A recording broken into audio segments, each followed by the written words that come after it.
여러분, 360도로 회전하는 관절, 50kg을 거뜬히 들어 올리는 힘, 그리고 24시간 쉬지 않고 일하는 로봇. 혹시 아직도 현대자동차를 자동차만 만드는 회사라고 생각하고 계신가요?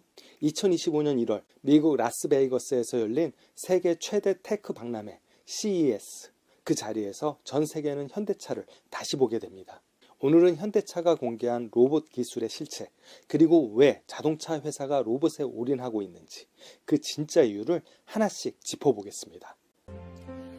구독과 좋아요 아시죠? CES 2025에는 삼성, LG, 소니, 애플을 포함해 전 세계 4,000개가 넘는 글로벌 기업이 참가했습니다. 그런데 이 무대의 중심에 뜻밖의 기업이 있었습니다. 바로 현대차였습니다. 이유는 단 하나, 휴머노이드 로봇 아틀라스 때문이었죠. 아틀라스는 지금까지 우리가 보던 로봇과 차원이 달랐습니다. 아틀라스의 성능뿐만 아니라 현대차는 구체적인 상용화 일정까지 공개했습니다. 아틀라스를 2028년부터 미국 공장에 실제로 투입하겠다고 말이죠. 이건 언젠가 써볼 수도 있다가 아닙니다. 미국 생산기지에 실전 배치한다는 뜻입니다. 즉, 한국에서 만든 로봇 기술이 미국 공장으로 넘어가 실제 노동력을 대체한다는 이야기입니다. 이건 사실상 로봇의 미국 수출이자 상용화 선언입니다. 성능도 알아볼까요? 가장 먼저 눈에 띄는 건 관절입니다. 아틀라스는 관절이 360도로 완전히 회전합니다. 팔, 손목, 허리, 목까지 사람보다 더 자유롭게 움직입니다. 사람은 몸을 돌려야 가능한 동작을 아틀라스는 팔만 돌려서 해냅니다. 작업 반경 자체가 인간보다 훨씬 넓은 겁니다. 키는 약 185에서 190cm, 공장 작업에 최적화된 높이이고 무게 50kg의 중량물을 아무렇지도 않게 옮기고 영하 40도부터 영상 40도까지 극한 환경에서도 작동합니다. 무엇보다 인상적인 건 균형 감각입니다. 넘어질 것 같아 보여도 스스로 중심을 잡습니다. 거의 인간 수준입니다. 여기서 끝이 아닙니다. 배터리가 부족해지면 아틀라스는 스스로 판단해서 작업을 멈추고 스스로 충전소로 이동합니다.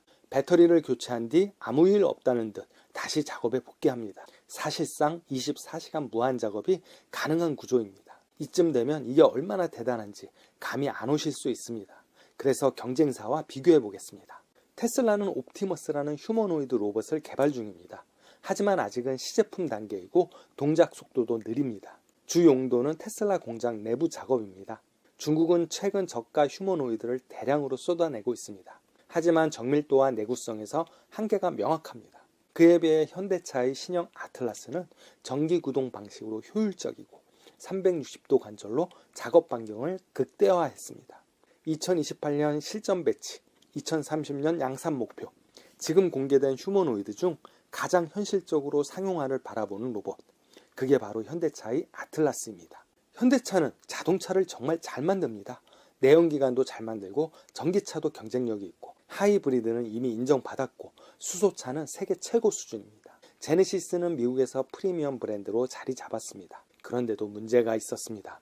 주가입니다. 2024년 삼성전자는 AI 반도체로 급등했고 조선업은 수주 호황으로 날아올랐습니다. 그런데 현대차는 실적이 좋은데도 주가는 제자리 걸음이었습니다. 왜일까요? 투자자들은 현재가 아니라 미래를 봅니다. 지금 차 잘 만드는 거 알아.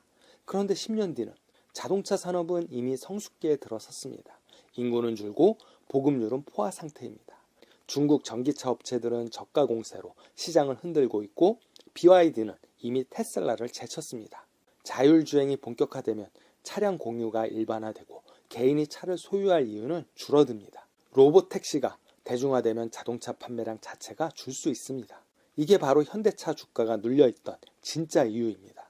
이 상황을 정의선 회장은 누구보다 정확히 보고 있었습니다. 그래서 2021년 파격적인 결정을 내립니다. 보스턴 다이나믹스 인수 약 1조 원이 들어간 선택이었습니다. 당시 많은 사람들이 말했습니다. 자동차 회사가 왜 로봇 회사를 사? 하지만 정의선 회장은 이미 다음 산업을 보고 있었습니다. 로봇 시장은 자동차 시장보다 훨씬 빠르게 성장하고 있습니다. 글로벌 로봇 시장은 2024년 약 700억 달러에서 2030년 2600달러로 성장할 것으로 전망됩니다. 연평균 성장률은 25%. 그에 반해 자동차 시장은 2에서 3%에 불과합니다. 특히 휴머노이드 로봇은 제조업, 물류, 건설, 서비스업까지 모든 산업에 들어갈 수 있습니다. 자동차는 포화 시장, 로봇은 블루오션입니다. 게다가 현대차는 로봇에 최적화된 기업입니다. 연간 700만 대의 자동차를 만드는 대량 생산 노하우, 전 세계에 깔린 생산기지, 모터, 센서, 배터리까지, 로봇에 필요한 부품 공급망, 그리고 가장 중요한 건 첫 번째 고객이 바로 자기 자신이라는 점입니다. 현대차 공장에 먼저 투입하고 실전 데이터를 쌓고 그 다음 외부로 판매합니다. 이건 테슬라도 중국도 쉽게 따라할 수 없는 구조입니다. 여기서 아틀라스 못지않게 중요한 로봇이 하나 더 있습니다. 모베드입니다.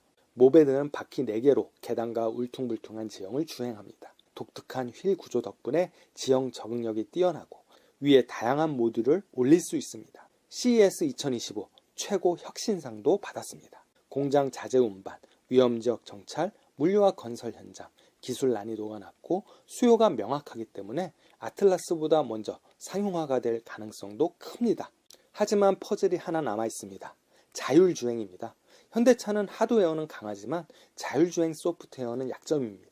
테슬라는 이미 서울 도로를 달리고 있고 웨이모는 샌프란시스코, 피닉스에서 로봇 택시를 상용화했습니다. 바이두, 샤오펑 등 중국 업체들도 빠르게 추격 중입니다.